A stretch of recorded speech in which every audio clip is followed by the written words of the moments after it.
পৃথিবীতে মানুষ আজ করোনা ভাইরাসের প্রভাবে আতঙ্কিত। কোনো ধরনের অস্ত্র নয় কিংবা কোনো ধরনের পারমাণবিক বোমা নয়, ক্ষুদ্র সামান্য কয়েক ন্যানোমিটারের একটি অণুজীবের কাছে সারা পৃথিবীর মানুষ আজ অসহায়।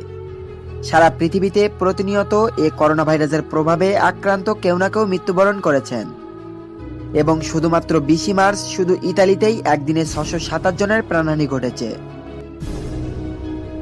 বিশ্বের বিভিন্ন গণমাধ্যমে প্রকাশিত তথ্য অনুযায়ী সারা পৃথিবীতে সব মিলিয়ে এ পর্যন্ত 2,76,462 জন এই নভেল করোনা ভাইরাসে সংক্রমিত হয়েছেন, যাদের মধ্যে 11,417 জনের মৃত্যু ঘটেছে।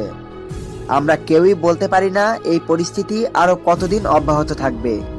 এমনই একটি ক্রান্তিকালীন মুহূর্তে মার্কিন গবেষণা সংস্থা নাসার পক্ষ থেকে এই গ্রহাণুটির নাম দেওয়া হয়েছে অ্যাস্টেরয়েড 52768 বা 1998 OR2। যদিও এই গ্রহাণুটি পৃথিবীর উপর সরাসরি কোনো ধরনের আঘাত হানবে না এবং পৃথিবীর কক্ষপথ থেকে এই গ্রহাণুর দূরত্ব হবে আনুমানিক 4 লক্ষ মাইলের মতো, যা পৃথিবীর থেকে চাঁদের দূরত্বের প্রায় 16 গুণেরও বেশি। যদিও পৃথিবীর কক্ষপথের থেকে 3.9 লক্ষ মাইলের অভ্যন্তরে এই গ্রহাণুটি আসবে না, কিন্তু এই গ্রহাণুটির বিশাল আকৃতির জন্য কিছুটা হলেও শঙ্কা থেকে যায়।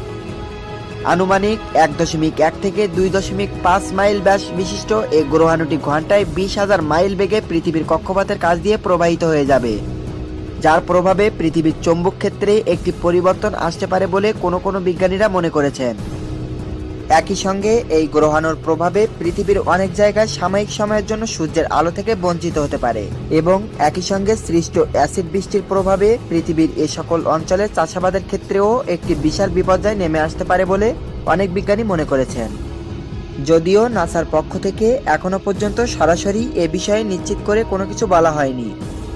বিভিন্ন কারণে একটি গ্রহাণু তার গতিপথের পরিবর্তন করতে পারে, যেমন চলার পথে কোনো একটি নির্দিষ্ট গ্রহের কিংবা বৃহৎ উল্কাপিণ্ডের মাধ্যাকর্ষণ শক্তির প্রভাবে একটি গ্রহাণু তার গতিপথ পরিবর্তিত করতে পারে। আবার ইয়ারকোভজি ইফেক্টরের কথাও আমরা অনেক শুনেছি। অভ্যন্তরীণ কিংবা বাহ্যিক কোনো তেজস্ক্রিয় পদার্থের প্রভাবে একটি গ্রহাণু তাপমাত্রা পরিবর্তন ঘটতে পারে। এর ফলে গ্রহাণুটি ঘুরে যেতে পারে, এমনকি কক্ষপথেরও পরিবর্তন করতে পারে, অর্থাৎ ইয়ারকোভজি ইফেক্ট। হয়তোবা সাময়িকভাবে মনে হচ্ছে যে 40,000 মাইল বিশাল একটি দূরত্ব, কিন্তু যে কোনো সময়ে গতিপথের পরিবর্তন কিংবা তেজস্ক্রিয় বিকিরণ বিশেষ করে পৃথিবীর পৃষ্ঠের উপর একটি প্রভাব ফেলতে পারে। আবর্তন সূচিত হয়েছিল। যদিও অ্যাস্টেরয়েড 52768 সরাসরি পৃথিবীর বুকে আঘাত হানছে না এবং পৃথিবীর কক্ষপথ থেকে এর নিকটতম দূরত্ব হবে প্রায় 4 লক্ষ মাইলের মতো, তবুও এর বিশাল আকৃতির জন্য এবং একই সঙ্গে এর উচ্চ গতিবেগ ও বিভিন্ন তেজস্ক্রিয় পদার্থের উপস্থিতির কারণে কিছুটা হলেও শঙ্কা থেকেই যাচ্ছে আমাদের সকলের জন্য।